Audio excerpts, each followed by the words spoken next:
আলহামদুলিল্লাহ রাব্বিল আলামিন ওয়াসসালাতু ওয়াসসালামু আলা নবিয়িনা মুহাম্মদ ওয়া আলিহি ওয়া আসহাবিহি আজমাইন, আম্মা বাদ। সম্মানিত ভাই বন্ধুগণ, আজকে সংক্ষেপে আমরা কিছু কথা আর্জ করার ইরাদা রাখি ওযুর বিষয়ে। ওযুতে আমাদের যে সমস্ত ভুল ত্রুটিগুলো সচরাচর হয়ে থাকে সে বিষয়ে সামান্য কিছু কথা আর্জ করার ইরাদা রাখি। ওয়া মা তাওফীক ইল্লা বিল্লাহ। আমরা সকলেই কমবেশ জানি যে ওযু বা পবিত্রতা এটা হলো সালাতের চাবি।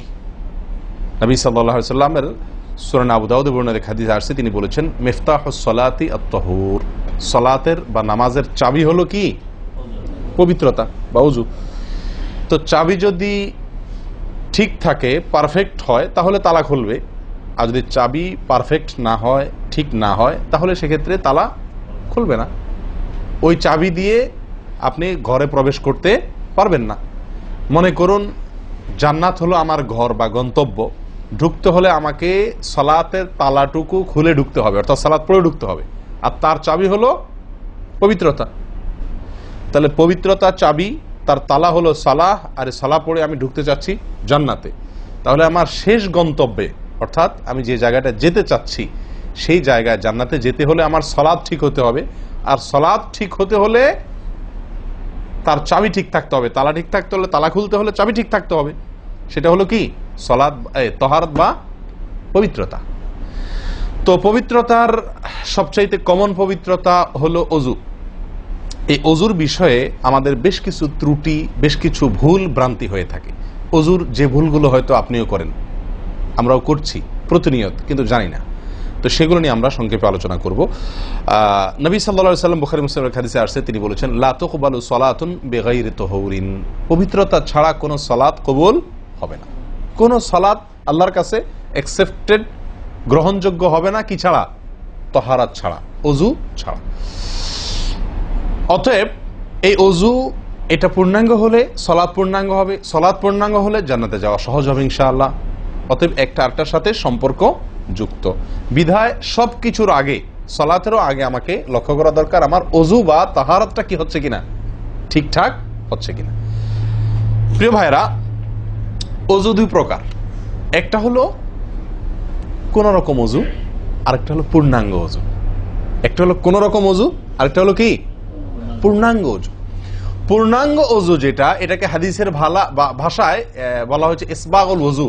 পূর্ণাঙ্গভাবে ওযু করা, এটাকে বলা হয়েছে ইসবাগুল ওযু, অর্থাৎ ওযুকে পরিপূর্ণভাবে করা। আরেকটা হলো যেন তেন ভাবে, কোন কোন রকম ভাবে ওযু সেরে ফেলা। আমরা সাধারণত সারাদিন যে ওযুটা করি, সারা জীবন যে ওযুটা করে আসছি, সেটা হলো যেন তেন ওযু বেশিরভাগ লোকের। ইল্লা মান রাহিমা রব্বি, হাতে গোনা কিছু লোক আমরা আছি যারা ইসবাগুল ওযুর যে নির্দেশ সেটা পালন করতে সক্ষম হয়েছি, অর্থাৎ ওযুটা পূর্ণাঙ্গ করতে পেরেছি। প্রিয় ভাই বন্ধুগণ, ইসবাগুল ওযু এর নির্দেশ নবী সাল্লাল্লাহু আলাইহি ওয়াসাল্লাম বিভিন্ন জায়গায় দিয়েছেন, বিভিন্ন জায়গায় বহু হাদিসে আসছে, তোমরা ওযুকে আসবিগুল ওযু, আসবিগুল ওযু, তোমরা ওযুকে পরিপূর্ণ করো, ওযুকে পূর্ণাঙ্গভাবে করো, সঠিকভাবে করো, যথাযথভাবে করো। তার মানে নবী সাল্লাল্লাহু আলাইহি ওয়াসাল্লাম জানতেন যে ওযুতে যথার্থতার খেলাফ প্রচুর পরিমাণে হয়ে থাকে, আর সেজন্য তিনি সাবধান করেছেন আসবিগুল ওযু, অর্থাৎ ওযুকে তোমরা পূর্ণাঙ্গভাবে করো, সুন্দরভাবে করো, যথার্থভাবে করো। কথা কি বুঝাতে পারছি? যেহেতু ওযুর বিষয়ে আমাদের গাফলতি আছে বা গাফলতি থাকার কথা, সেজন্য নবী সাল্লাল্লাহু আলাইহি ওয়াসাল্লাম আমাদেরকে বলেছেন ওযু করো, এটা না, বলেছেন আসবিগুল ওযু, অর্থাৎ আকমিলুল ওযু, ওযুকে পরিপূর্ণভাবে করো, সুন্দরভাবে করো, যথাযথভাবে করো।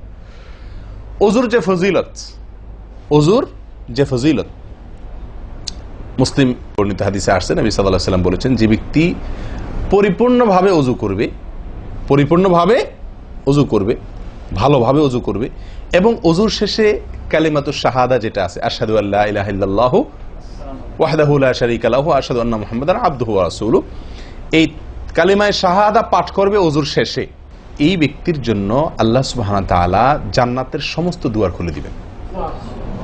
তাহলে আমরা বলতে পারি জান্নাতের 8 দুয়ারের সমস্ত দুয়ারের একটা রিমোট এখানে নবী সাল্লাল্লাহু আলাইহি ওয়াসাল্লাম আমাদেরকে বাতলে দিয়েছেন। একটি রিমোট, এই এক রিমোট টিপের সঙ্গে সঙ্গে 8 দরজা সব খুলে যাবে। সেটা হলো ওযুকে কি করা?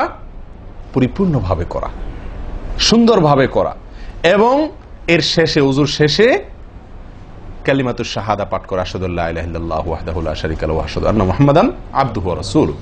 আপনি পাঠ করলেন, জান্নাতের সমস্ত দুয়ার এর রিমোট যেন টিপ দিলেন। এই তিনটা কাজ করলেন মানে কি? জান্নাতের 8 দরজার একটি কমন রিমোটে টিপ দিলেন, আপনি সবগুলো পটপট খুলে যাবে, যে কোনো দরজা দিয়ে আপনি জান্নাতে দাখিল হতে পারবেন ইনশাআল্লাহ।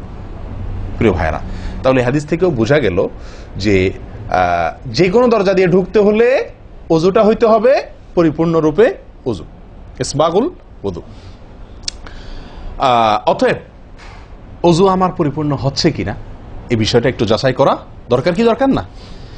প্রিয় ভাইরা, নবী সাল্লাল্লাহু আলাইহি ওয়াসাল্লাম সূরা আবু দাউদের এক হাদিসে বলেছেন, ইন্নাহা লা তাতিম্মু সালাতু আহাদিকুম হাত্তা ইউসবিগাল ওযুআ কামা আমারাহুল্লাহ। তোমাদের কারোর সালাত ততক্ষণ পর্যন্ত পরিপূর্ণ হবে না, সালাত ততক্ষণ পর্যন্ত সুন্দর হবে না, পূর্ণাঙ্গ হবে না, সালাতে পূর্ণতা আসবে না, যতক্ষণ না তোমরা ওযুকে ঠিক আল্লাহ যেভাবে করতে নির্দেশ করেছেন ওইভাবে পরিপূর্ণভাবে না করো। আল্লাহ সুবহানাহু ওয়া তাআলা যেভাবে ওযু করতে বলেছেন ওইভাবে পরিপূর্ণ রূপে ওযু না করা পর্যন্ত তোমাদের সালাত পূর্ণতা পাবে না। তাহলে সালাতের পূর্ণতা পাওয়ার জন্য ওযুটি হইতে হবে, ওযু না শুধু। আমরা জানি যে সালাতের জন্য ওযু করতে হয় না, ওযু করলেই শুধু সালাতের পূর্ণতা আসবে না, ওযুটা হইতে হবে আল্লাহ যেভাবে নির্দেশ করেছেন সেভাবে, যথাযথ উপায়ে এবং সঠিকভাবে। প্রিয় ভাইরা, এখন আসি আমরা ওযুতে কি ভুলগুলো আমাদের এমন হয় যেগুলোর কারণে আমাদের ওযুর পূর্ণতা নষ্ট হতে পারে। তার ভিতরে 1 নম্বরের ভুল হলো, যেটি আমাদের হয়ে থাকে ওযুর ক্ষেত্রে অনেকেরই, সেটা হলো বিসমিল্লাহ পাঠ না করা। ওযুর শুরুতে কি পাঠ করতে হয়? বিসমিল্লাহ। আপনি যখন হাত ধুয়ে তো ওযু শুরু করবেন, 2 হাতের কবজি 2 হাতে ওযু শুরু করবেন না, প্রথম কাজ। তার আগে আপনি কি করবেন? বিসমিল্লাহ। বিসমিল্লাহ বলে হাত ধুয়ে তারপর ওযু শুরু করবেন। বহু লোক আছি আমরা ওযুখানায় ওই গল্প করতেছি, আড্ডা মারতেছি, কথাবার্তা বলতেছি, এই বলতে বলতে ওযু শুরু করে দিছি। তাহলে বিসমিল্লাহ কখন পড়তেছি? বিসমিল্লাহটা অনেক সময় অমনোযোগিতার কারণে, অবহেলার কারণে, অন্যমনস্কতার কারণে বিসমিল্লাহটা অনেক সময় আমরা বলতে ভুলে যাই। অথচ এই বিসমিল্লাহ পাঠ করা ওযু শুরুতে অনেক বিশেষজ্ঞ আলেমের মতে ফরজ। অনেকে বলেন বিসমিল্লাহ পাঠ না করলে ওযুই হবে না, আপনি যদি ভুলে বাদ দেন ওযু হলো না। যদিও সংখ্যাগরিষ্ঠ ওলামাদের মতে এটা না, তাদের মতে বিসমিল্লাহ পাঠ করা এটা ওযুর সুন্নাহ। এটা হলো ওযুর কি? সুন্নাহ। এটা আপনি যদি বিসমিল্লাহ বলে যদি ওযু শুরু করেন তাহলে ওযুটার ভিতরে পূর্ণাঙ্গতা আসলো। ওযুটার ভিতরে কি আসলো? পূর্ণাঙ্গতা আসলো। ওযুটার ভিতরে ওযুটা আপনার হৃষ্টপুষ্ট হলো। এই ওযুতে ইনশাআল্লাহ আপনার সালাত পূর্ণাঙ্গ হবে, যে সালাত আপনাকে জান্নাতে নিয়ে যাবে ইনশাআল্লাহ। তাহলে ওযুর শুরুতে একটা প্রাথমিক ভুল হলো বিসমিল্লাহ ভালো করে না পাঠ করা। নবী সাল্লাল্লাহু আলাইহি ওয়াসাল্লাম বলেছেন, ইবনে মাজাহ হাদিস, লা ওযুআ লিমান লাম ইয়াযকুর ইসমাল্লাহি আলাইহি। ওই ব্যক্তির ওযু হবে না, হাদিসটি সহিহ। নবী সাল্লাল্লাহু আলাইহি ওয়াসাল্লাম বলেছেন, ওই ব্যক্তির ওযু হবে না যে ব্যক্তি ওযুর শুরুতে আল্লাহর নাম নেয় নাই, বিসমিল্লাহ বলে নাই। এখন ওযু হবে না বলা হয়েছে। এই হবে না বলতে হাদিস বিশেষজ্ঞ উলামা ইকরাম এবং ফুকাহা ইকরাম বলেন, এখানে হবে না বলতে ওযুর ওই প্রাণ হলো না, ওযু পূর্ণাঙ্গ হলো না, ওযুটা যেভাবে হওয়া দরকার ছিল সেভাবে হলো না। কোন রকম হয়ে গেল মার্শাল হাল, সালাত আদায় হয়ে গেল, দায়িত্ব খালাস হয়ে গেল, কিন্তু এটা যেভাবে আল্লাহ সুবহানাহু ওয়া তাআলা চাচ্ছেন, নবী সাল্লাল্লাহু আলাইহি ওয়াসাল্লাম চাচ্ছেন, যেভাবে ওযুর নির্দেশ আসছে সেভাবে হলো না। যদি আমি বিসমিল্লাহ পাঠ না করি, তাহলে বোঝা গেল ওযু করার সময় আপনি কারোর সাথে কথা বলছেন, খোশ গল্প করছেন, মোবাইলে আলাপ করছেন, অন্য কোনো ব্যস্ততায় আছেন, অন্য কোনো ধ্যানে আছেন, ওই অবস্থায় হাত ধুয়ে ওযু শুরু করে দিলেন, বিসমিল্লাহ পাঠ করলেন না। এটা হলো একটা ত্রুটি। এই ত্রুটি আমাদের হয় কিনা মাঝে মধ্যে? অনেকে তো আছেন নিয়মিতই করেন না, অনেকে আছেন করেন কিন্তু ওই যে অন্য মানুষকে হয়ে গেলে হাত ধুয়ে শুরু করে দিয়েছেন আর বিসমিল্লাহ আর বলেন নাই। তাহলে আপনি যে কোনো কাজের শুরুতে বিসমিল্লাহ বললেন কি না বললেন সেটা এত বেশি গুরুত্বপূর্ণ না, যত বেশি গুরুত্বপূর্ণ ওযুর শুরুতে বিসমিল্লাহ পাঠ করা, কারণ এটার জন্য পৃথক নির্দেশ এসেছে। এমনি তো একটা কমন নির্দেশ আছে, নবী সাল্লাল্লাহু আলাইহি ওয়াসাল্লাম বলেছেন, কুল্লু আমরিন জিবারিন লাম ইউবদা বিবিসমিল্লাহ ফাহুয়া আবতার ওয়া ফি রিওয়ায়াতিন ফাহুয়া আকতা। যে কোনো গুরুত্বপূর্ণ কাজ আল্লাহর নাম দিয়ে শুরু না করলে সেটা অপূর্ণাঙ্গ থাকে, কাজটা অর্ধেক থাকে, অর্ধেকা থাকে, অপূর্ণাঙ্গ থাকে, পূর্ণাঙ্গতা আসে না যে কোনো ভালো কাজ। কিন্তু ওযুর বিষয়ে নবী সাল্লাল্লাহু আলাইহি ওয়াসাল্লামের আলাদা নির্দেশ আছে, ওযু হয় না এমন কথা তিনি বলেছেন। তাহলে বোঝা গেল ওযুর শুরুতে বিসমিল্লাহ পাঠের উপরে আমাদের সাবধান হতে হবে। এখন একটা সমস্যা হলো, আমরা আজকাল বেশিরভাগ লোক ওযু করি হলো টয়লেটের মধ্যে, আর টয়লেটের মধ্যে আল্লাহর নাম নেওয়া নিষেধ, ঠিক না ঠিক? টয়লেটের মধ্যে আল্লাহর নাম নেওয়া নিষেধ, জায়েজ নাই। তাহলে আমাদের ওযু যদি টয়লেটে আপনার বাথরুমের ভেতরে যে কি করি ওযু করি, তাহলে আমি বিসমিল্লাহ বলতে পারবো না কারণ আল্লাহর নাম নেওয়া বাথরুমে নিষেধ, টয়লেটে নিষেধ, আবার বিসমিল্লাহ না বললে আমার ওযুটাও পূর্ণাঙ্গ হচ্ছে না, তাহলে আমি করবোটা কি? বলেন সমাধানের পথ কি? কি করব? কি নিষেধাজ্ঞা অমান্য করে বিসমিল্লাহ বলবো, নাকি আপনার বিসমিল্লাহ ছেড়ে দেব? তাতে তো ওযু আবার পূর্ণাঙ্গ হবে না, দুইটাই সমস্যা না? এই জন্য উত্তম এবং সবচেয়ে ভালো হলো ওযুটা বাহির করার চেষ্টা করবেন। বেশিরভাগ জায়গাতে, সব জায়গাতে কম বেশ, বাথরুম টয়লেটের ভেতরে যদি বেসিন থাকে তো বাইরেও টেপ বা বেসিনের ব্যবস্থা থাকে থাকে না? বিশেষ করে বাসা বাড়িতে অথবা অফিস আদালতে দেখা যায় যে ওই টয়লেটে অনেক সময় আমরা কি করে ফেলি, ওযু করে ফেলি। এটা উচিত না, এটা একটা ভুল আমাদের। ওযু আমরা করব বাহিরে। কেন? কারণ টয়লেটে ওযু করতে গেলে আল্লাহর নাম নিতে হচ্ছে, আর আল্লাহর নাম নেওয়া নিষেধ। আমি সেখানে আল্লাহর নাম নিতেও পারছি না, আর নাও নিতে পারছি না। যদি নেই তাহলে আল্লাহর নাম নিয়ে গুনাহ করছি টয়লেটে, আর যদি না নেই তাহলে আমার ওযুটা অপূর্ণাঙ্গ থেকে যাচ্ছে। ঠিক না ঠিক? এই জন্য আমরা উত্তম হলো ওযু করব কোথায়? বাইরে এসে যে কোনো টেপে। কথা কি বুঝাতে পারছি? বাইরে এসে একান্ত যদি কখনো আপনি বাধ্য হয়ে যান, বাইরে ভিড় নাই, ব্যবস্থা, সেটা ভিন্ন কথা। আর বাসা বাড়িতে যদি এরকম কোনো বাসা বাড়িতে যে বাইরে কোনো সিস্টেম নাই, আপনার নিজের বাসা না, আপনি ঠিক করতে পারতেছেন না, তো কমপক্ষে বেসিন এবং আপনার টয়লেটের কমোডের মাঝখানে কি দিব? একটা পর্দা বা ওয়াল কোনো কিছু দিয়ে নিব ইনশাআল্লাহ। কথা বুঝতে পারছি ভাই? আল্লাহ তাআলা আমাদের সকলকে এই বিষয়টি লক্ষ্য করার তৌফিক দান করেন। তাহলে ভাই আমরা বিসমিল্লাহ পাঠ করব ওযু শুরুতে, লক্ষ্য করব ইনশাআল্লাহ যাতে করে ওযু শুরুতে বিসমিল্লাহ পাঠে ভুল না হয়। মনে থাকবে তো ইনশাআল্লাহ? আল্লাহ আমাদের তৌফিক দান করেন। দ্বিতীয় যে ভুলটি হয় ভাই, 100-99 জনের বলবো, তার চেয়ে বেশি হতে পারে, হাজারের ভিতরে 10 জন মানুষের হয় কিনা আমার সন্দেহ আছে এই কাজটা সঠিকভাবে করতে পারি না। সেটা হলো ওযুর সময় মিসওয়াক করা। ওযুর সময় কি করা ভাই? মিসওয়াক করা। এটি এত গুরুত্বপূর্ণ সুন্নাত যে নবী সাল্লাল্লাহু আলাইহি ওয়াসাল্লাম বলেছেন, বুখারীর হাদিস, লাউলা আন আশুক্কা আলা উম্মতি লা আমারতুহুম বিসওয়াকি ইনদা কুল্লি ওযু। বুখারীর হাদিস। নবী সাল্লাল্লাহু আলাইহি ওয়াসাল্লাম বলেন, আমার উম্মতের জন্য যদি কঠিন না হতো, তাদের জন্য কষ্টের কারণ না হতো, তাহলে আমি তাদেরকে বাধ্যতামূলক করে দিতাম, ফরজ করে দিতাম কি? প্রত্যেক ওযুর সময় মিসওয়াক করা।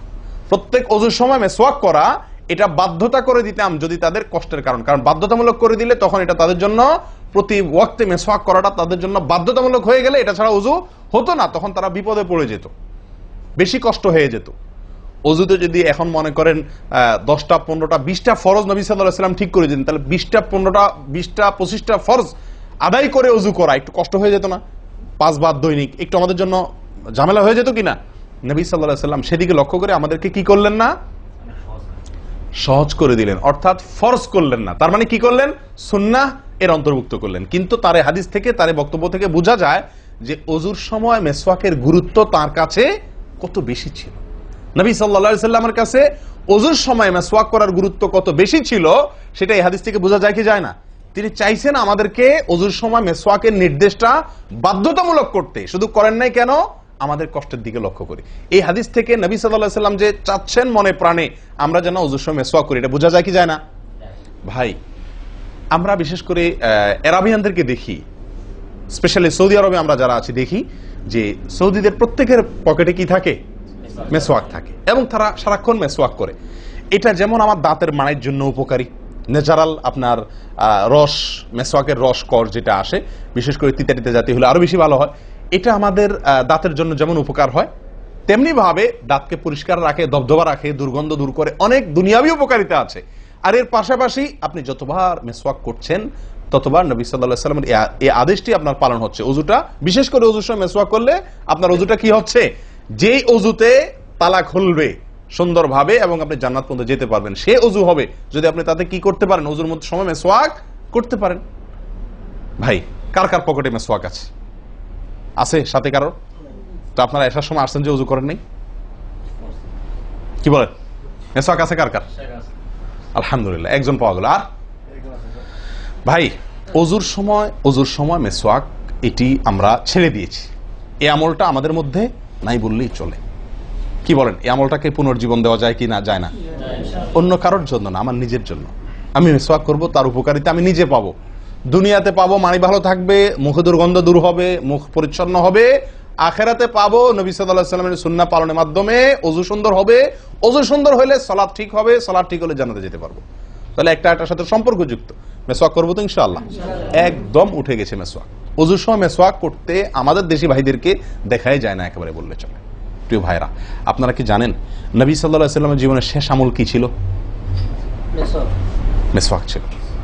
নবী করিম সাল্লাল্লাহু আলাইহি ওয়াসাল্লামের জীবনের শেষ আমল, যে আমলের পরে আর কোনো আমলের সুযোগ পান নাই, এই আমলের পরে তিনি দুনিয়া থেকে বিদায় নিয়ে গেছেন। তার জীবনের লাস্ট আমল কি ছিল? মেসওয়াক। তিনি আয়েশা রাদিয়াল্লাহু তাআলা আনহার কোলে মাথায় রেখে শুয়েছিলেন মৃত্যুর ঠিক আগ মুহূর্তে। শরীরে আর শক্তি ছিল না মেসওয়াক চিবানোর মতো। নতুন মেসওয়াক চিবায়া ওটাকে নরম করবেন, এই শক্তিটা ছিল না। আল্লাহ রাসূল সাল্লাল্লাহু আলাইহি ওয়াসাল্লাম আয়েশা রাদিয়াল্লাহু তাআলা আনহাকে দিলেন, আয়েশা মেসওয়াকটা আমাকে একটু চাবায়া দাও। তিনি চাবায়া নরম করে দিলেন। এরপর নবী সাল্লাল্লাহু আলাইহি ওয়াসাল্লাম মেসওয়াকটা করলেন। বাস, এই মেসওয়াকের পরে তার মৃত্যু এবং এই মেসওয়াকের মাঝখানে আর কোনো আমল করার সুযোগ ছিল না। ভাই, কত গুরুত্বপূর্ণ আমল বোঝা উচিত।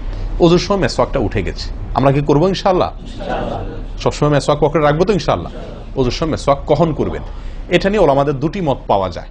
বেশিরভাগ ওলামাদের মত এবং বিশুদ্ধ মত হলো কুলি করার সময় আমরা মেসওয়াক করব। কুলি করার সময় আপনি বিসমিল্লাহ বলে হাত ধুলেন, এরপরে কুলি করলেন। মেসওয়াক করতে হবে এভাবে, সোজাসুজি, উপরে নিচে না, পাশাপাশি, ঠিক আছে?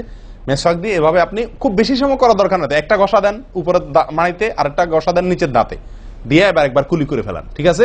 আবার মেসওয়াক দিয়ে একটা ঘষা দেন, আবার একটা ঘষা দেন, আবার কুলি করে ফেলেন। এভাবে 3 বার মেসওয়াক করেন, 3 বার কুলি করেন, বাস সুন্নাত আদায় হয়ে গেল। কথা কি বুঝাতে পারছি? আল্লাহ তাআলা আমাদের সকলকে তৌফিক দান করেন। প্রিয় ভাইরা, তাহলে ওযুর মধ্যে আমাদের যে খুঁতগুলো আছে আমি সেগুলো ধরা দেওয়ার চেষ্টা করছি। একটা বড় খুঁত, যে খুঁত থেকে আমরা বেশিরভাগ লোকই মুক্ত নই, সেটি হলো মেসওয়াক বিহীন ওযু। লক্ষ্য করবো তো ইনশাআল্লাহ? আল্লাহ আমাদেরকে আমলের তৌফিক দান করেন। একান্ত না থাকলে আঙ্গুল দিয়ে করলেন, কিন্তু আপনি নিয়মিত আঙ্গুল দিয়ে করলেন সেটা না, মেসওয়াকই করা উচিত। ভাই, 3 নম্বর যে ভুলটা আমাদের হয়ে থাকে সেটা হলো কুলির মধ্যে। দেখেন প্রত্যেকটা কাজেই কিন্তু আমি একটা একটা করে আপনার দেখাচ্ছি ওযুর, প্রত্যেকটা কাজে আমাদের ত্রুটিগুলো হয় কিভাবে দেখেন। কুলির সময় ভুল হয়। কি ভুল হয়? কুলিটা যেভাবে করার কথা সেভাবে আমরা করি না। হাদিসে কুলির বিষয়ে নির্দেশ এসছে, সেটাকে বলা হয়েছে মদমাদা। মদমাদা আরবি শব্দ, এটার বাংলা অর্থ হয় কুলি করা বা কুলকুচি করা বা কুলকুচা করা। এই কুলি বা কুলকুচা এটা হলো মুখের ভিতরে আপনি হাতের কোষে করে পানি নিয়ে মুখে নাড়বেন, এরপরে ফেলবেন, আবার হাতে নিবেন, কিছু সময় নাড়বেন, 1 সেকেন্ড হোক 2 সেকেন্ড হোক, এরপরে ফেলবেন। এটা হলো কুলি বা কুলকুচা। আমরা বেশিরভাগ সময় এরকম করি আলহামদুলিল্লাহ। যখন ব্যস্ত থাকি, যখন হুলস্থুল থাকে, কোনো সময় কোনো কাজের তাড়া থাকে, তখন অনেক সময় আমরা কি করি? হয় কি না হয় না? মুখে নিলাম আর ঢাললাম, মুখে নিলাম আর ঢাললাম। আমি জানি না আপনাদের হয় কিনা এরকম। আমি দেখছি এরকম অনেক সময় হয়। আপনারা একমত কিনা? নিলাম মানে ব্যস্ততার কারণে হয়তো জামাত শেষ হয়ে যাচ্ছে বা অন্য কোনো কারণ আছে, অথবা দেরিতে আসছি, তো তখন মুখের ভিতর নেওয়া আর ফেলাও, নেওয়াও আর ফেলাও, এতে কুলি হবে না। হাদিসে যে কুলির নির্দেশ আসছে সেই কুলি হবে না। এটা মুখে পানি দিলেন আর বাইর করলেন, এটাতে কুলি হইতে হলে আপনাকে মুখে পানি দিবেন, নাড়বেন। ভাই, কুলিটা কেন করতে বলা হয়েছে? মুখের ভেতরটা কি করার জন্য? পরিষ্কার করার জন্য। আপনি যদি মুখে পানি নেন আর বাইর করেন, তাহলে কি মুখ পরিষ্কার হবে? আপনাকে তো মিনিমাম 1-2 সেকেন্ড হলেও নাড়তে হবে জিনিসটা, পানিটা, তাহলে আপনার মুখটা কি হবে? পরিষ্কার বা পরিচ্ছন্ন হবে। আল্লাহ তাআলা আমাদেরকে আমলের তৌফিক দান করেন। ভাই, তাহলে কুলির ত্রুটিটা বুঝতে পারছেন তো? তাড়াহুড়া করে অনেক সময় মুখে পানি নিয়ে ফেলে দিই আমরা, এটা করা যাবে না। নাম্বার 4, নাকে পানি দেওয়া। দেখেন একটা একটা করে দেখেন, প্রত্যেকটাতে ত্রুটি আছে। আল্লাহুল মুস্তাআন। নাকে পানি দেওয়া, নাকে পানি দেওয়ার যে নির্দেশ আসছে হাদিসে, এটাকে বলা হয় ইস্তেনশাক। ইস্তেনশাক, ইস্তেনশাক আরবি ব্যাকরণ অনুযায়ী এটা বাবে ইস্তিফআলের মাসদার বা ক্রিয়ামূল, যেটার মধ্যে এক্সট্রা ভাবে টানা, আকর্ষণ করার অর্থ যার মর্মের ভিতরে আছে। তো ইস্তেনশাক শব্দের মূল অর্থ হলো পানি টানা, নাকে পানি টানা। আমরা নাকে পানি টানি না, দেইও না। ধান খেতে পানি দেওয়া হয়, আর লাল শাকের খেতে পানি ছিটানো হয়, ঠিক না? ঠিক। লাল শাক বা মূলার শাকের খেতে পানি ছিটানো হয়, আর ধান খাত বেশিরভাগ ইরি ধান ইত্যাদি এই সমস্ত ধান খেতে পানি দেওয়া হয়। তাহলে দেওয়া আর ছিটানো বেশ কম আছে কি নাই? একটা হলো দেওয়া, একটা হলো ছিটানো, আর একটা হলো টানা। টানা হলো এ ক্লাসের অজুতে নাকে পানি টানবেন, বি ক্লাসের অজুতে নাকে পানি দিবেন, থার্ড ক্লাসের অজুতে নাকে পানি ছিটাবেন। আমি কি বুঝতে পারছি? তো আমরা বেশিরভাগ লোক থার্ড ক্লাসের অজু, সারা জীবন থার্ড ক্লাসের অজু করি। আপনি থার্ড ক্লাসের অজু করে আপনি জান্নাতে যাবেন? ফার্স্ট ক্লাসে থাইকেও তো যাইতে কঠিন হয়ে যায়। আপনি থার্ড ক্লাসের অজু করে কিভাবে আপনি সালাতের খুলবেন, তালা খুলবেন, কিভাবে আপনি জান্নাতে যাবেন? অতএব ভাই, এই নাকে পানি দেওয়ার বিষয়ে সাবধান থাকতে হবে। দেখুন, নিয়ম হলো আপনি হাতের কোষে পানি নিয়ে নাকে ধরলেন, নাকে ধরে হালকা কি করবেন? টান দিবেন, হালকা টান দিবেন, হালকা টান। কারণ একটু জোরে টান হয়ে গেলে সেটা কি হয়ে যাবে? নাকের তালুতে উঠবে, আপনার কষ্টের কারণ হবে। শরীয়ত আপনাকে কষ্ট দিতে চায় না, শরীয়ত আপনাকে কষ্ট দিতে চায় না। আল্লাহ সুবহানাহু ওয়া তাআলা চান না আমরা কোনো কষ্টে নিপতিত হই। অতএব আমি এমন জোরে টান দেবো না যে নাকের তালুতে উঠে, কিন্তু হালকা একটু টান দেবো যাতে করে অন্তত সামান্য একটু ভেতরে পানিটা যায়। নাকে পানি দেওয়ার উদ্দেশ্য আর কুলি করার উদ্দেশ্য এক। নাকে পানি দেওয়ার উদ্দেশ্য হলো নাকের ভেতরের যে ময়লাগুলা, ধারে কাছে যে ময়লাগুলা আছে, এগুলো যেন পরিষ্কার হয়ে যায়। আল্লাহর দরবারে দাঁড়াবো পরিচ্ছন্ন হয়ে, পবিত্র হয়ে। হ্যাঁ, এই জন্য নাকে পানি দেওয়ার নির্দেশ আছে। এখন আপনি যদি নাকে পানি কোষ নিয়ে ধরে একটু হালকা টান দেন, তাহলে ভিতরে কিছুটা পানি যাবে কি যাবে না? এটা আপনাকে করতে হবে। নাম্বার 2, এটা যদি আপনি করতে কষ্ট হয়, টান দিলে, আপনি আস্তে টান দিলেও উপরে উঠে যায়, তো দরকার নেই। তাহলে আপনি কি করেন? নাকে পানি দেন। নাকে পানি কিভাবে দিবেন? নাকটাকে অন্তত পানির মধ্যে কি করে রাখেন? চুবাই রাখেন, 1 সেকেন্ড চুবাই রাখেন, কিছু দূর পানি যাবে কিনা। আমি কি বুঝতে পারছি? আমরা অনেকে বিশেষ করে আমি দেখছি ওযু করার সময় নাকে পানি ছিটান। কিভাবে পানি ছিটান? ওই যে কষে করে পানি নিয়ে, লক্ষ্য করছেন আপনারা? এভাবে নিয়ে এরকম মারে পানিটা, এরকম মারলে সেটা কি হলো? ছিটানো হলো। হাদিসে যে ইস্তেনশাকের কথা বলা হয়েছে সেটা হলো না। আপনি সারা জীবন ওযু করলেন, অথচ আপনার কখনো নাকে পানি দেওয়ার সুন্নাহটি আদায় হলো না। সারা জীবন, আজীবন আপনার ওযুটি হয়ে গেল সুন্নাহ ছাড়া। আমি কি বুঝতে পারছি? অতি প্রিয় ভাই বন্ধুগণ, এই বিষয়টা খুব লক্ষ্য রাখতে হবে যে নাকে পানি দেওয়ার ক্ষেত্রে আমাদের ত্রুটি হয়, পানিটা ভেতরে যায় না। অনেক সময় আমরা ছিটা দেই, বা অনেক সময় দিলেও কোন রকম দিয়েই ছেড়ে দিই। দিয়ে ছেড়ে দিলে তো হবে না, আপনার ভেতরে অন্তত যতদূর সম্ভব ততদূর পানিটা, এই নরম অংশটা তত নিতে হবে, আপনি উপরে উঠানোর দরকার নেই। আমি কি বুঝতে পারছি? এটা একটা ত্রুটি হয় ওযুর ক্ষেত্রে। দেখুন, ওযুটা পূর্ণাঙ্গভাবে কি হচ্ছে না, কত ভাবে দেখেন। প্রিয় ভাইরা, এটা গেল একটা ভুল ইস্তেনশাকের বিষয়ে।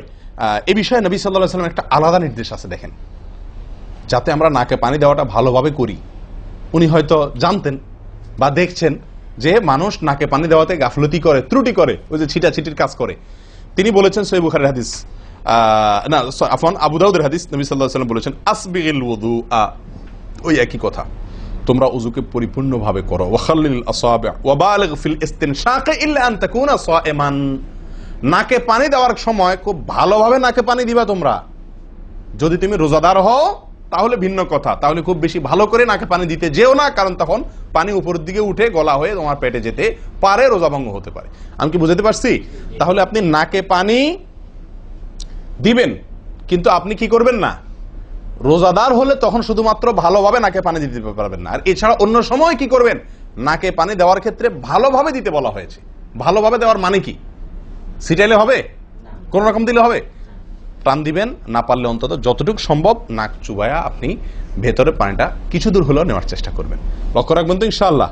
আল্লাহ আমাদেরকে সকলকে আমলের তৌফিক দান করেন। প্রিয় ভাইরা, তাহলে নবী সাল্লাল্লাহু আলাইহি ওয়াসাল্লামের নির্দেশ আছে আলাদা, যে তোমরা নাকে পানি দেওয়ার ব্যাপারে কি করবে? ভালোভাবে নাকে পানি দিবে। আল্লাহ আমাদেরকে আমলের তৌফিক দান করেন। আরেকটি ভুল ভাই, নাকে পানি দেওয়া একটা আমল, নাক ঝাড়া আরেকটা আমল। নাকে পানি দেওয়া এটা একটা নির্দেশ, আর নাক ঝাড়া আরেকটা নির্দেশ। আমি কি বুঝতে পারছি?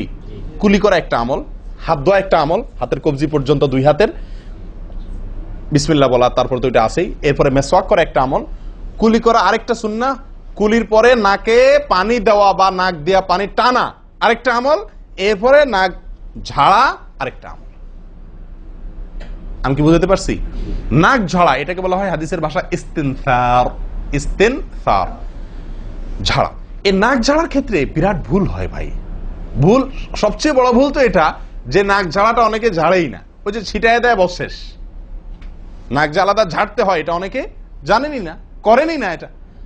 আবার অনেকে করেন তো মাঝে মধ্যে করেন, কিন্তু নাক ঝাড়াটা করা উচিত।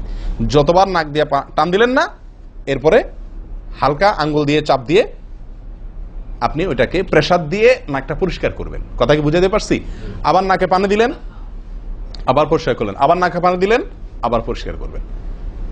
ভাই এটা হলো নাক ঝাড়া। এই বিষয়ে নবী সাল্লাল্লাহু আলাইহি ওয়াসাল্লামের নির্দেশ আছে। দেখুন সহিহ বুখারীতে আসছে, তিনি বলেন ইযাস্তাইকাযা আহাদুকুম মিন মানামিহি, যদি কেউ ঘুম থেকে উঠে, যদি কেউ ঘুম থেকে উঠে ফাতাওয়াদ্দা, এরপর সে ওযু করতে যায়, ফালইয়াস্তানসির সালাসান, তাহলে সে যেন 3 বার নাক ঝাড়ে, নাক পরিষ্কার করে। কেন?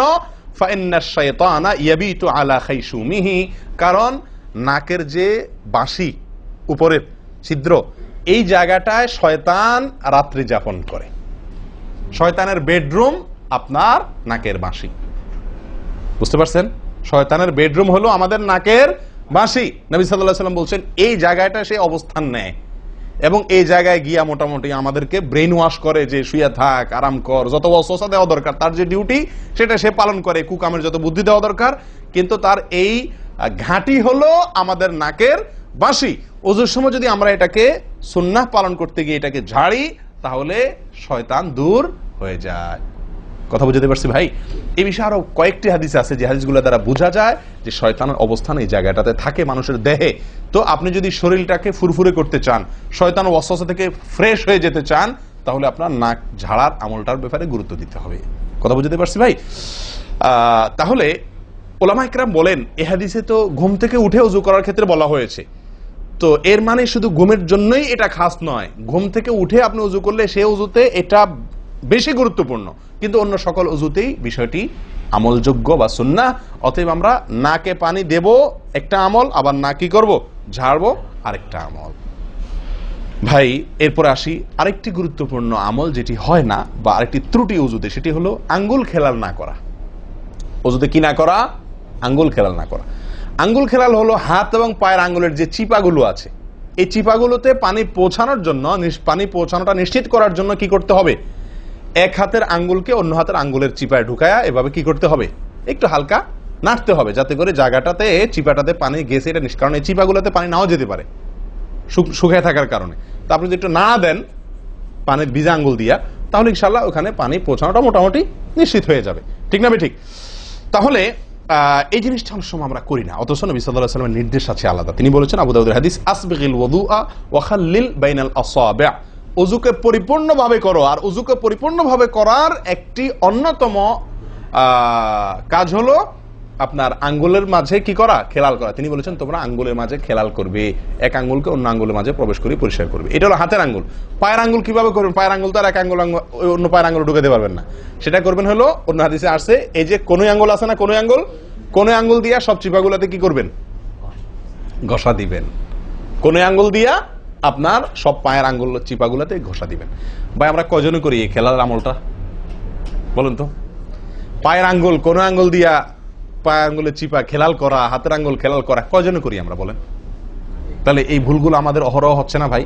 আমরা কি জান্নাতে যেতে চাই না? আমাদের সালাতটা সুন্দর হোক আমরা চাই না ভাই?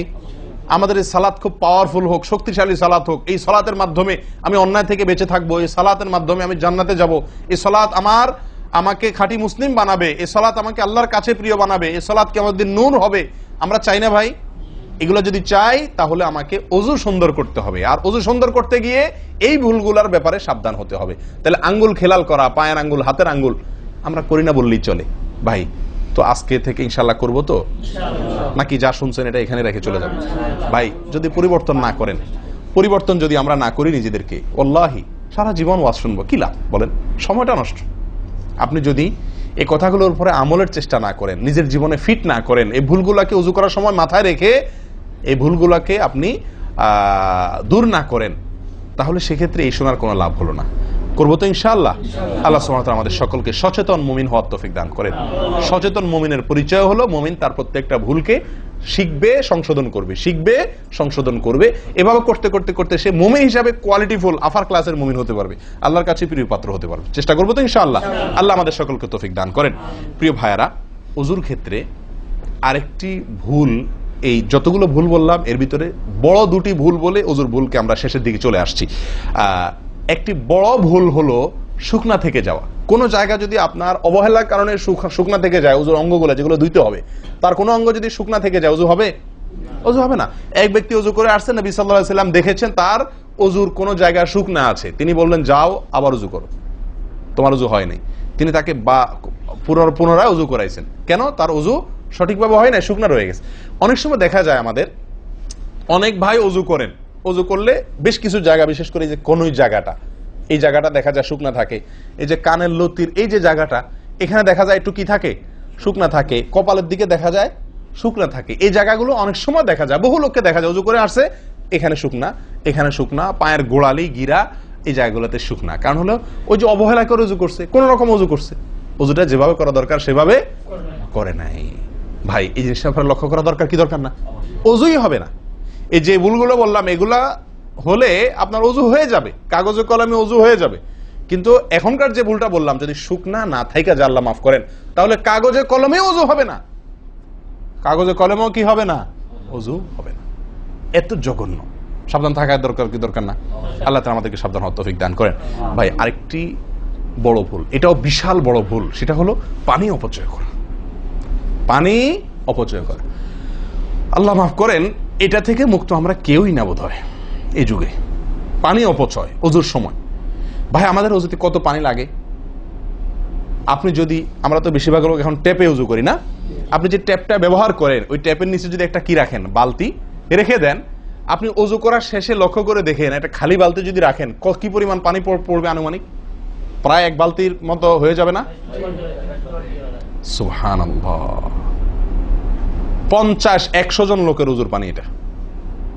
নবী সাল্লাল্লাহু আলাইহি সাল্লামের ওজুর পানির পরিমাণটুকু হাদিসে আসছে ভাই। এক গ্লাস পরিমাণ পানি দিয়ে তার কি হয়ে যেত? ওজু হয়ে যেত। এক গ্লাস পানির প্রয়োজন হতো না নবী সাল্লাল্লাহু আলাইহি সাল্লামের ওজুতে, গোটা ওজুতে। আর সেখানে এক গ্লাস তো আমাদের শুধু কিসেই লাগে? হাত ধুতেও এক গ্লাস হয় কিনা সন্দেহ, এক হাতেও হয় কিনা এক গ্লাস ধুতে সন্দেহ। ভাই হাসির বিষয় না, এটা খুব জঘন্য অপরাধ, জঘন্য অপরাধ। আল্লাহ সুবহানাহু ওয়া তাআলা কোরআনে কারীমের ভিতরে কি বলেছেন? ইন্নাল মুবাযযিরিনা কানু ইখওয়ানাশ শায়াতিন, শয়তানের ভাই। হারাম পানি অপচয় করা, পানি অপচয় করা। সাহাবায়ে কেরাম জিজ্ঞেস করছেন, ইয়া রাসূলুল্লাহ, আমরা তো কেউ বলবো ভাই এই যে নির্দেশ নিষেধ এগুলো তো সাহাবীদের যুগে পানির টানাটানি ছিল, মরুভূমি এলাকার লোক ছিল, তখনকার বোধহয় সমস্যা। ভাই এখন তো আমাদের যুগে আলহামদুলিল্লাহ কি আছে? প্রচুর পরিমাণে পানি আছে, পানির তো অভাব নেই আল্লাহর ফজলে। আমরা কেউ হয়তো মনে করি যে অনেক পানি আছে, এখন বোধহয় আর এই এত টানাটানি করে ওযু করার প্রয়োজন নাই। আমি বলবো না ভাই, এটা ভুল। সাহাবায়ে কেরাম জিজ্ঞেস করছেন নবী সাল্লাল্লাহু আলাইহি ওয়াসাল্লামকে, ইয়া রাসূলুল্লাহ, যদি আমরা সমুদ্রে থাকি, নৌকায় যাচ্ছি, জাহাজে যাচ্ছি, সমুদ্রে পানির কোনো অভাব নাই, সেখানে পানি ব্যবহারের ক্ষেত্রেও কি আমাকে হিসাব করে করতে হবে? অতিরিক্ত করলে হিসাব দিতে হবে? নবী সাল্লাল্লাহু আলাইহি ওয়াসাল্লাম হাবাচক উত্তর দিয়েছেন। ও ভাই, তাহলে বোঝা গেল যে পানি ট্যাঙ্কিতে আছে, আপনার লাইনে পানি আছে, এই জন্য আমি পানি অপচয় করার অনুমতি আমাকে শরীয়ত দেয় নাই। অতিরিক্ত পানি ব্যবহার করলে আমাকে হিসাব দিতে হবে।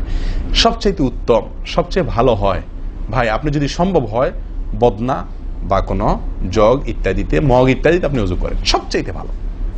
টেপের মধ্যেই বেসিনে একটা মগ রেখে দিলেন, ওইটা দিয়া ঢেলে ঢেলে আপনি ওযু করেন, তাহলে পানি অপচয় হওয়ার সম্ভাবনা সবচাইতে কম। ট্যাপ ছেড়ে দিয়ে যে আমরা ওযু করি, আমরা যেভাবে ওযু করার কথা বলছি, এই যে মেসওয়াক করতে হবে, এরপরে কুলি করতে হবে, নাকে পানি দিতে হবে, আবার নাক ঝাড়তে হবে, এই কাজগুলো করতে একটা গ্যাপ হয় না? গ্যাপ, এই গ্যাপের সময় যদি আপনি টেপে ওযু করতেই হয়, তাহলে গ্যাপের সময় টেপ বন্ধ করতে হবে। আমি কি বুঝতে পারছি? গ্যাপের সময় টেপ বন্ধ করে এরপর আপনি মেসওয়াক করেন, টেপ বন্ধ করে এরপর আপনি নাক ঝাড়েন। আপনি টেপের পানি পড়তেছে, এদিকে আপনি অন্য কাজ করতেছেন, তাহলে এটা অপচয়ের গুনাহ হয়ে যায়। ভাই আমি ওযু করছি ইবাদত করার জন্য, ওযু করছি আল্লাহ সুবহানাহু ওয়া তাআলাকে সন্তুষ্ট করার জন্য, আবার কাজ যেটা করতেছি ওযুর মধ্যে পানি অপচয় করে, সেটা হলো শয়তানের ভাইয়ের কাজ, শয়তানের কাজ। তাহলে শয়তানের কাজ করে আল্লাহকে খুশি করা যাবে ভাই? এই ওযুতে আল্লাহকে খুশি করা যাবে? এই ওযুতে আল্লাহ সন্তুষ্ট হবেন? ওযু করলে নবী সাল্লাল্লাহু আলাইহি ওয়াসাল্লাম বলেছেন, দিনে 5 বার ওযু করলে, একটা মানুষ 5 বার গোসল করলে যেরকম তার শরীরে ময়লা থাকে না, একটা মানুষ দিনে 5 বার 5 ওয়াক্ত সালাতের জন্য ওযু করলে ওই লোকের অন্তরে বা ওই লোকের ভেতরে গুনাহ থাকে না, আল্লাহ তাকে গুনাহ থেকে পরিচ্ছন্ন করে দেন, পবিত্র করে দেন, ধুয়ে পরিষ্কার করে দেন 5 বার ওযু করার মাধ্যমে। ও ভাই, ওযু আমাকে পরিষ্কার করে দিবে, আমাকে পবিত্র করে দিবে, আমাকে পরিচ্ছন্ন করে দিবে, আমাকে সাফ করে দিবে। কখন? যদি ওযুটা আমি সুন্দরভাবে করি। আমার অজুতে যদি এত বড় ভুল হয় যে পানি অপচয় করে আমি হারামে লিপ্ত হই, গুনাহে লিপ্ত হই, তাহলে আমার সে অজু আমাকে পরিচ্ছন্ন করবে না, পবিত্র করবে না, সুন্দর করবে না, আল্লাহকে সন্তুষ্ট করা যাবে না। প্রিয় ভাইরা, আমি আবারও বলছি, এই ভুল থেকে আমরা কেউ মুক্ত নই। আল্লাহ মাফ করুক, ইল্লা মার রাহিমা রব্বি, হাতে গোনা দুই একজন ছাড়া আমরা কেউ মুক্ত নই ভাই। উজু করার সময় পানি অপচয়, আজকে টেপের যে কালচার, এই টেপ ছেড়ে আমাদের উজু করা, এটা জঘন্য একটি ভুল। যদি টেপটা আমি ছেড়ে রাখি, হ্যাঁ আপনি উজু করছেন, বন্ধ করে নিচ্ছেন, আবার দরকার হচ্ছে চালাচ্ছেন, এটা হলে ঠিক আছে।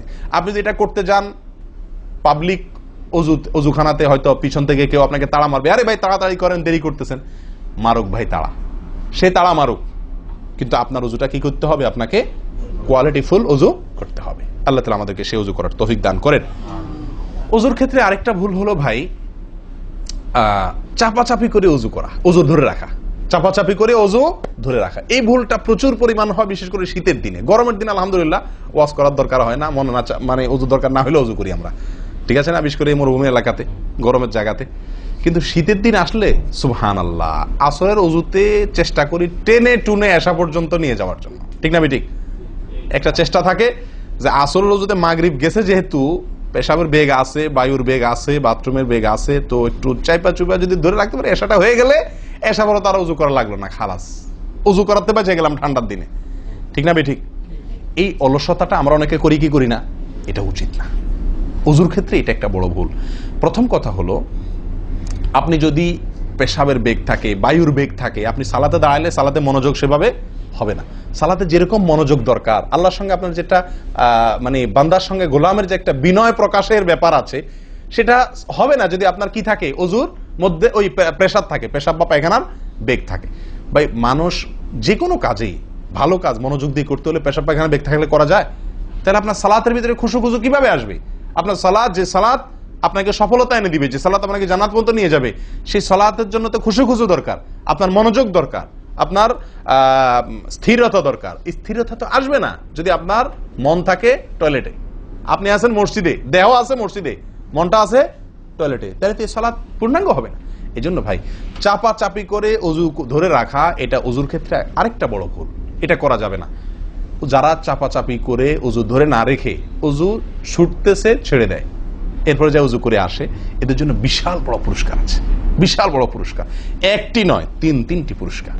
নবী সাল্লাল্লাহু আলাইহি ওয়াসাল্লাম বলছেন, মুসলিমের হাদিস, আলা আদুল্লুকুম মা ইয়ামহুল্লাহু বিহিল খাতায়া ওয়া ইয়ারফাউ বিহিদ দারাজাত।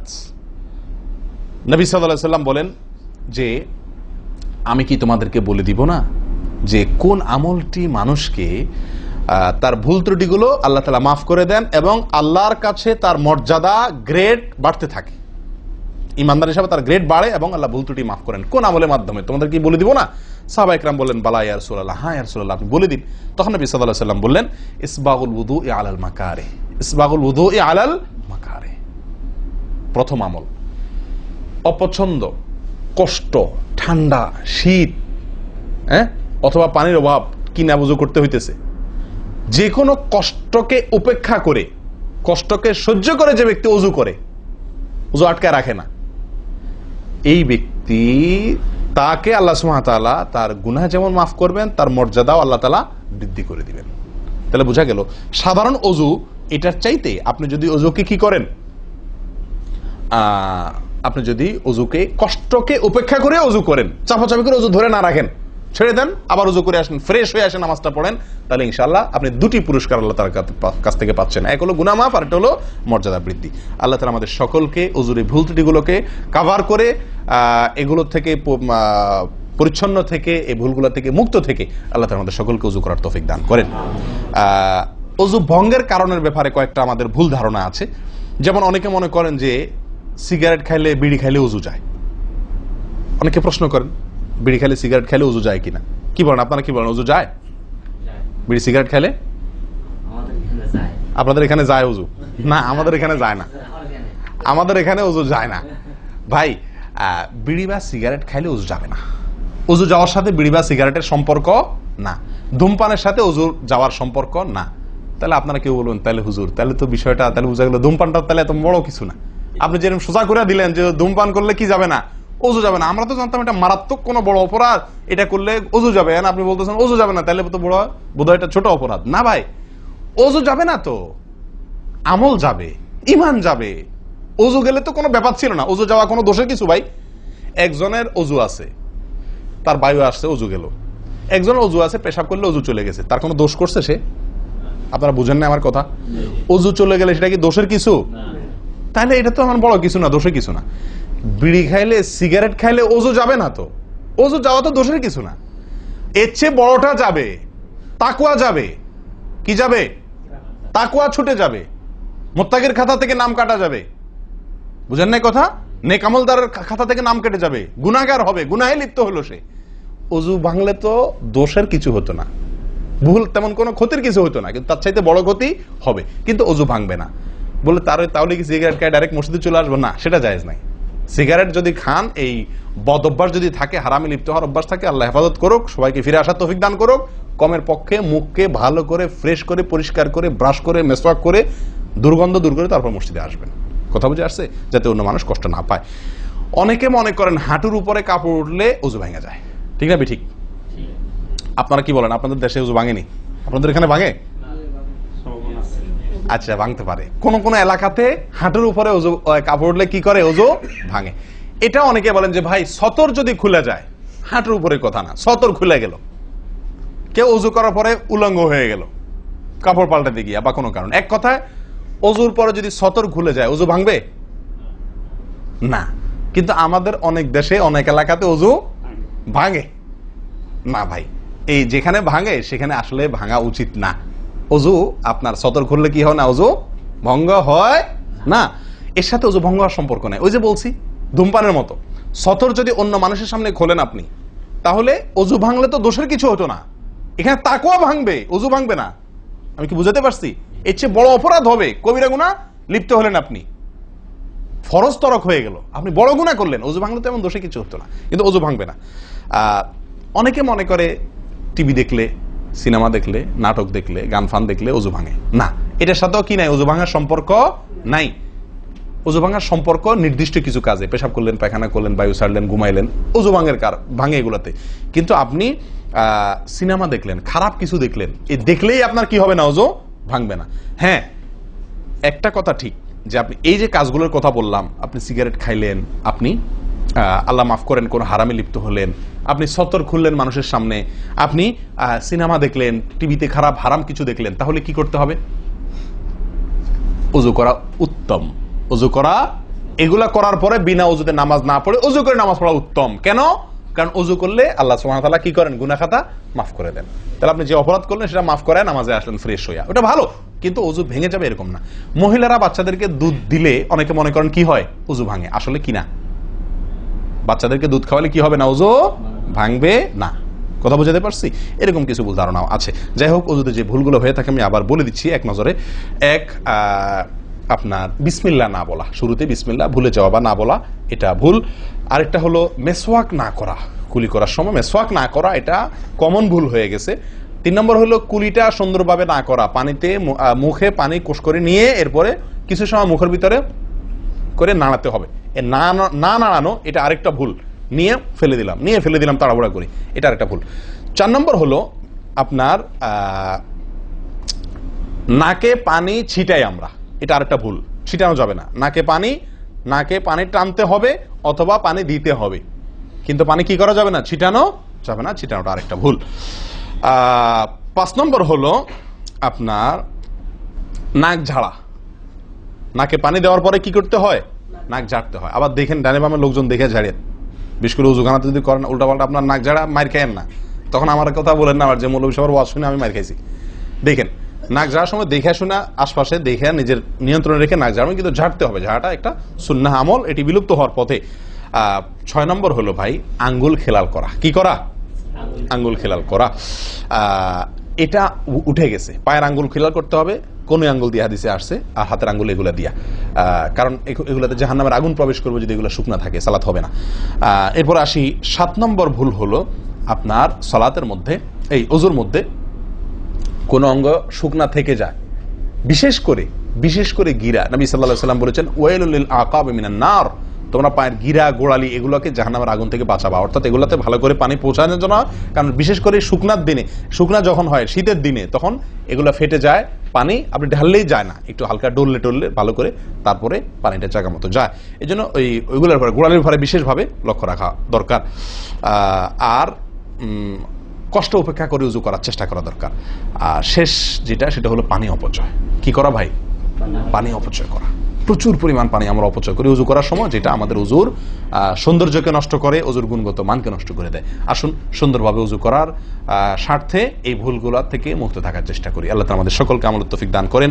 ওয়া আখিরু দাওয়ানা আনিল হামদুলিল্লাহি রাব্বিল আলামিন। ওয়াসসালামু আলাইকুম ওয়া রাহমাতুল্লাহি ওয়া বারাকাতুহু।